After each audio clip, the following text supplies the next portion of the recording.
Le tennis est un sport individuel. Pourtant, il n'est jamais plus beau que lorsqu'il est collectif.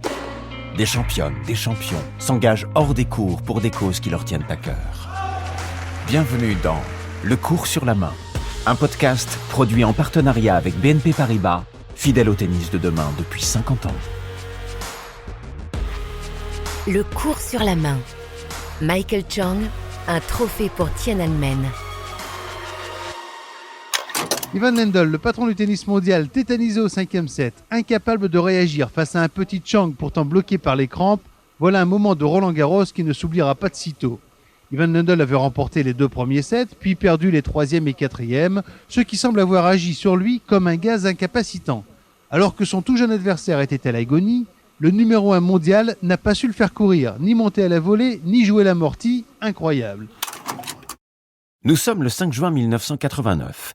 Et oui, ce qui se passe sur le court central de Roland-Garros est incroyable. En 8e de finale du tournoi, un jeune Américain du nom de Michael Chang pousse dans ses derniers retranchements le numéro 1 mondial Ivan Lendl. Michael Chang est certes 19e au classement ATP, mais à cette époque, il est encore inconnu du grand public. Il n'a que 17 ans et 3 mois et dispute seulement son 2e Roland-Garros. Il a surtout en face de lui le triple vainqueur et grandissime favori du tournoi. Le match débute d'ailleurs comme prévu. Très vite, Lendl mène 2-7-0.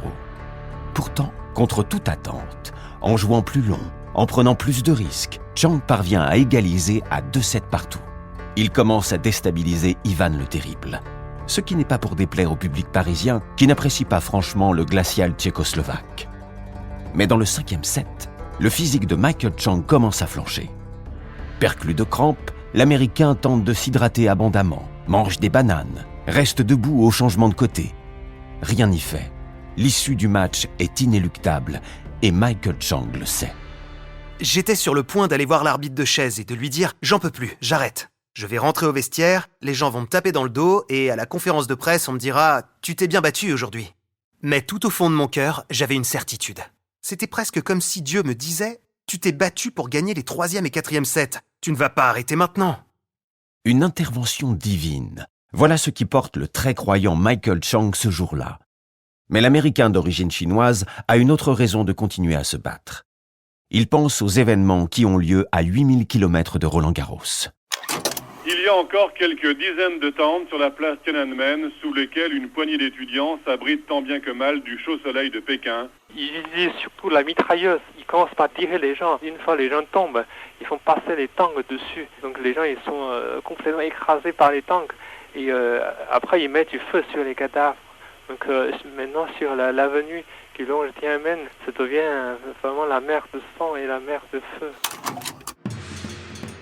En Chine, des étudiants, des intellectuels, des ouvriers dénoncent la corruption et demandent des réformes démocratiques. À Pékin, de grandes manifestations sont organisées sur la place Tiananmen. Le gouvernement chinois fait intervenir l'armée le 4 juin 1989. La répression fait plusieurs centaines de morts. Retour à Roland-Garros le 5 juin. Michael Chang hésite à abandonner, mais il a sûrement en tête les images de Tiananmen. Les manifestations de Tiananmen avaient lieu la même semaine que Roland-Garros. Elles faisaient partie de ma vie. Quand je n'étais pas au stade à jouer ou à m'entraîner, j'étais devant la télévision avec ma famille et je regardais les événements se dérouler devant mes yeux. Alors Chang ne baisse pas les bras. Tant bien que mal, il prend l'avantage en multipliant les balles en cloche et les lobes pour ralentir le jeu. Lendl s'agace.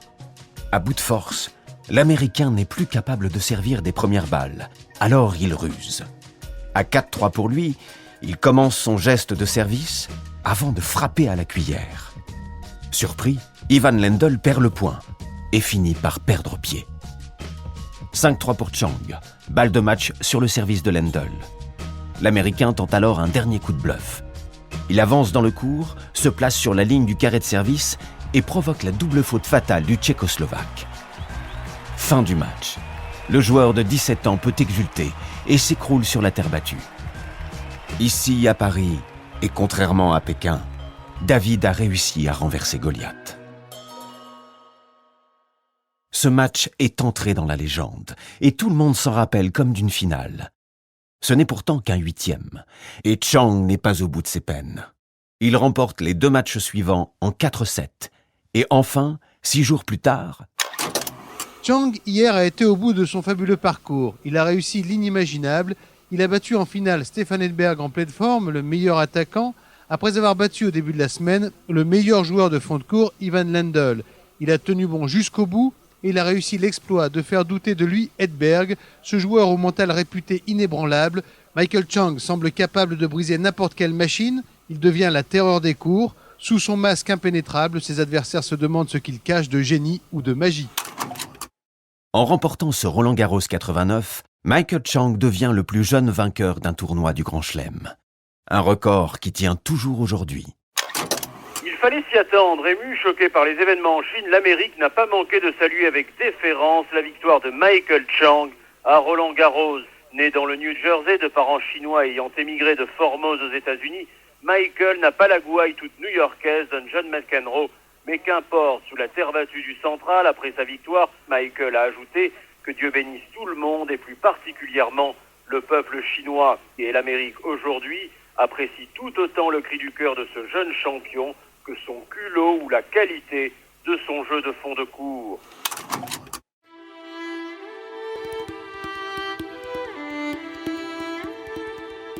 En 2009, au Los Angeles Times, Michael Chang déclarait « Je dis souvent aux gens que je pense que gagner les internationaux de France et la façon dont je les ai gagnés, c'était le but que Dieu m'avait donné.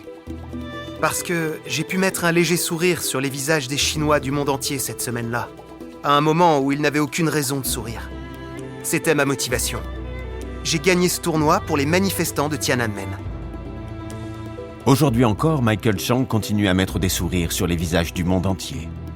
Avec notamment sa fondation et le Michael Chang Tennis Classic, un tournoi lancé en 2011 qui rassemble chaque mois de juillet 1000 joueurs amateurs venus des 4 coins des États-Unis. Avec ce tournoi, Michael Chang aura bientôt atteint le $1 million collecté pour des œuvres caritatives.